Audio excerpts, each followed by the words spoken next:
startling video showing a shootout near a popular Memphis mall is causing a lot of conversations about safety and youth violence in our city.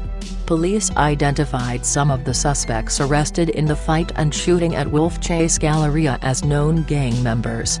One video of the incident that took place Tuesday evening shows a man outside Wolfchase Galleria drop a gun, then get shot while reaching for it.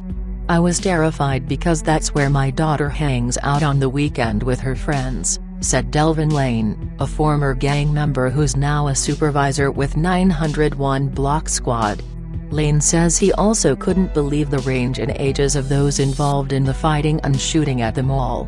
"Usually the kids who hang out at Wolfchase are minors, and so to hear you got 23 and 24-year-olds hanging out there with them was shocking to me, and was also a little bit scary because I don't want my daughter hanging out with grown men," said Lane.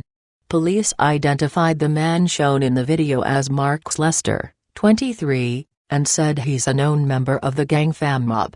Like a lot of the recent or newer gangs in Memphis, it was founded and started by some very young people, said Paul Hagerman, chief prosecutor over the gang unit. Hagerman says Mob started around 2000 and is one they keep a close eye on at the Shelby County District Attorney's Office.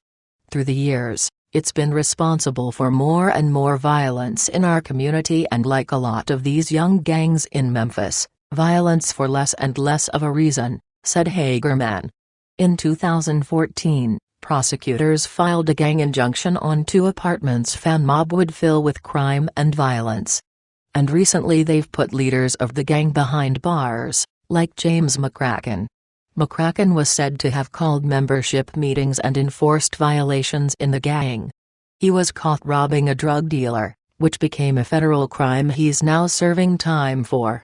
The senselessness and the prevalence of all the gunplay by a gang like Mob and others like Mob, it's a disturbing trend, said Hagerman. He hopes McCracken's sentence of 10 years in federal prison along with those of other former gang members will send a message.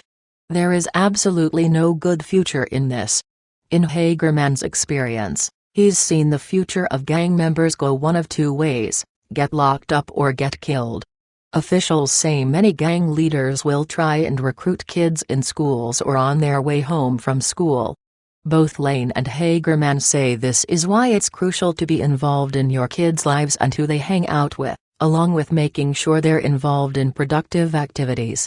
We have to reprogram our kids to let them know it's all about bettering yourself as a citizen and not claiming where you're from and being willing to kill somebody over it, said Lane.